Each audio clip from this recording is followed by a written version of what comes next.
What are you doing? Alex is tripping balls. Peeping and creeping? Tripping on his shoelaces. He's over here creeping on the commentator's booth.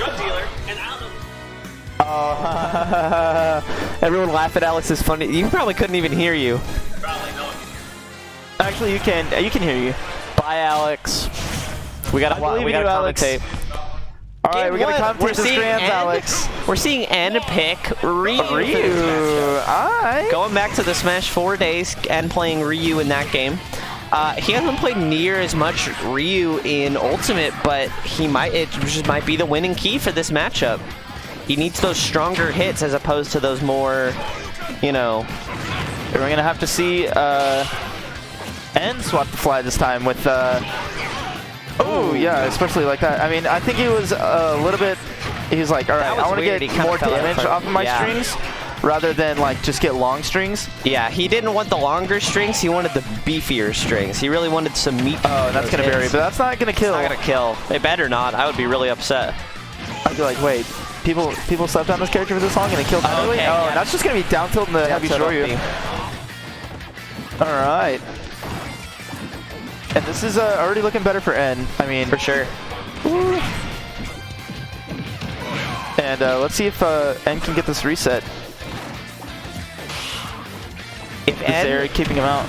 If N can keep, I don't know, Hakii just might not be as used to the Ryu matchup as opposed to the Ken one. So if N can keep finding these punishes off stuff like the flip kick catch we saw in their set earlier, if he can just keep abusing the stuff that Hakii is messing up on, then the Ryu pick might just be what he needs. Oh, yeah, that was a beautiful catch on the roll, though. And I think this is a little bit of a thing where, like, all right, he knows N's Ken, and he did really well against it, but how many times has he played N's Ryu? Right, how many times has anyone? So this might be a pretty good change from N, but he does, even if N plays his heart out, Hakii has a max of 5 games to adapt, so we'll have to see if it even gets that far. We'll have to see. One thing, getting the Nair confirmed. One change that the Ryu matchup might the Ryu pick might be a little worse for Ken, or for N, is his block strings not quite as lengthy. But at the same time, it's like he has different options for it. He needs less hits to break a shield, but finding those hits is a little harder on Ryu. So Ken is definitely better at that kind of aspect, and as we've seen, that's a huge aspect of N's gameplay. But Ken. And if you find yourself in that situation, I feel like as Ryu, you could probably just do that strong, heavy shield breaker, and you know, for sure. Looks like counter pick. You know, it's not terrible. Get back here. I think it's given him about the same results that the Ken would.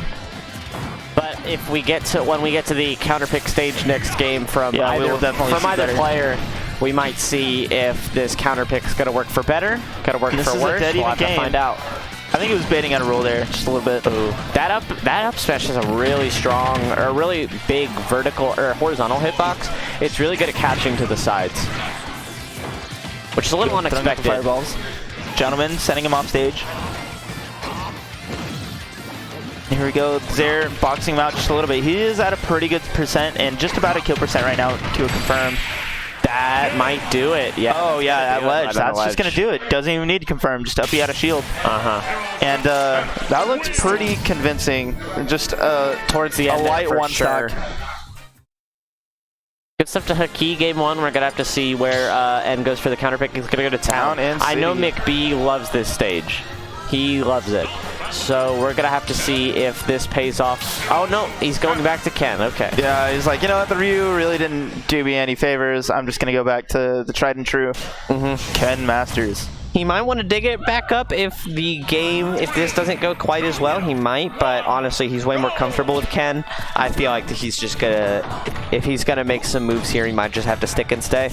And at Town and City, you're really not gonna kill off the top very soon, but actually it's like a more narrow blast zone, so I mean, if he's gonna kill off with like heavy jab or whatever. In Smash 4, Town and City was actually like one of the shortest stages for top blast zone. In this game, it's one of the tallest. So it's a complete overhaul from that. Like DK, You remember DK on Town and City in Smash 4? I was not super competitive in Smash 4, so I never lived through a lot of things like Smash 4 Ryu. Well, thank God that Smash 4 Ding Dong on this stage, you didn't have to experience it. You would die at literally 40. It was insane. Yeah, I was not. Really that's gonna be a boost kick.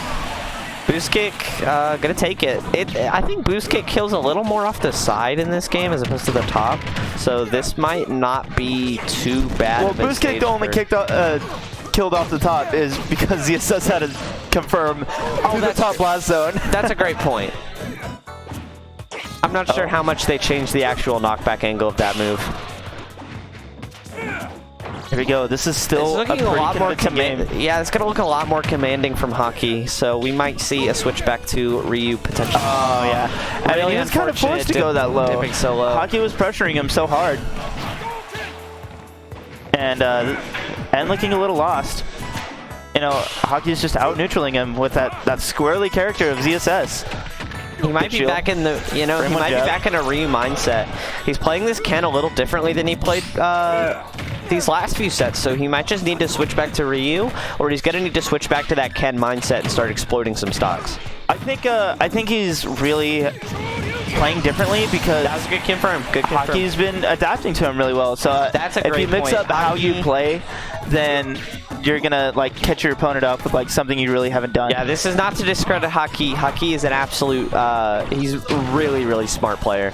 No, it's actually giving credit to Hakii. Like, yeah, you adapted to this, but like, are you gonna adapt to my adaptation? I just don't want me saying that N's mindset might be messing up to discredit Hakii. Hakii, obviously, incredibly smart player. He's been taking names all over DFW, and he just pops down, he wins stuff, and then he leaves. It's the most, like, commanding presence ever for the few weeks he's here. That up B not quite gonna take it, just and at 130. Hakii only at 80. This rage might have to carry him through this set. Hakii's looking for one of those, oh, he got a raw Shoryu. That's going to do it mid-stage.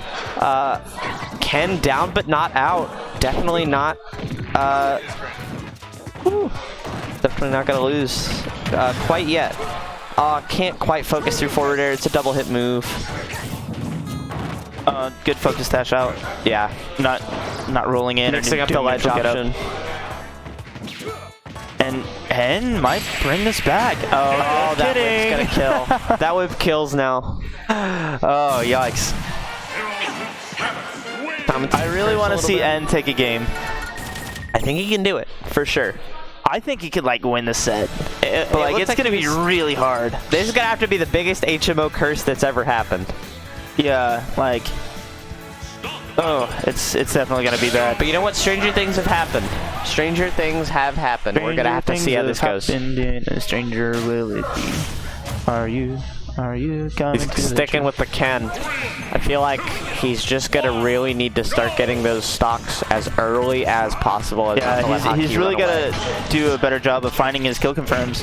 And finding his combo confirms in general. I mean, I think doing a little bit more anti-air Shoryu, it sounds scary, I promise. Yeah. But I think maybe just like catching him off the ledge, because he's doing a lot of these flip kicks out of the corner. And I think up B might just go right through that. I'm not sure how good. I don't know. I'm unsure. I don't know. Ken's up B is really good, so it just might happen. The entire key to this matchup is catching that flip kick exactly like that. Was exactly like that. Sus DI, but it does not matter. Yeah, we'll take that. Okay, we also take those. Unsure what the hell that was. I guess he just like didn't have a jump and he thought he did. Wild. Yeah. But yeah, like CSS is always in the air, so like why not use your anti-air? It's like fighting a puff. For sure. Even game. Yeah, right, flip kick out of the corner once again. In fact, pretty much dead even, but Hakii running away with these up air strings. I mean, putting N in just ooh, he wanted that F smash. He keeps going for these F smashes, but he hasn't hit it like but once. But if he does, that'll take it really early. F smash is really strong. I see why he's going for it. I just don't know if it's the best option. Oh, trying to read that, but he's gonna get punished for it he hard. dies for it, actually. And looking a lot more comfortable, especially on this stage. I'm not quite sure about the town and city. Oh, that barely killed. Yeah, I don't know. That maybe could have DI'd a little better, and if he had buffered an option like, I don't know, an air dodge or something, he might have lived. I don't know, air dodge still might have killed him. That's actually true. It does kill a little early sometimes. Because air dodge like brings you back before it brings you forward, so like sometimes you'll die a little earlier. That might dodge. But this game's still looking really even, and turning up the heat a little bit. Yeah, just a little bit. I mean, but that up tilt's gonna break right out of it. He tried to fall on him with Nair. All right, he's getting these strings. Yeah, that turnaround. Auto turnaround again, crossing up on shields with these characters is just so commanding now. Oh, focuses through the down smash. That was really good. All right. Oh, that was close. He still got a flip kick though, so I think he might have hit it. He just was like in the very bottom blast zone. I was like, that was really scary. Oh, that was a really good cancel. And this is gonna be it. Yeah. And Lord Hakii takes it 3-0. Only dropping one game throughout this entire tournament. One incredibly talented player. He gets these wins. He deserves these wins. He dropped a game to Blaze it, who is a Puff. And winners round 3. Yeah, I fought him, I think, the Puff. Yeah. Yeah. Wow. He lost one game in winners round 3 to a Puff, and then went clean the rest of the entire bracket. Hakii, he comes, he gets these wins, and he earns them. He's an insanely talented player, very smart, he knows how to command neutral, he knows his follow-ups, he got his pressure.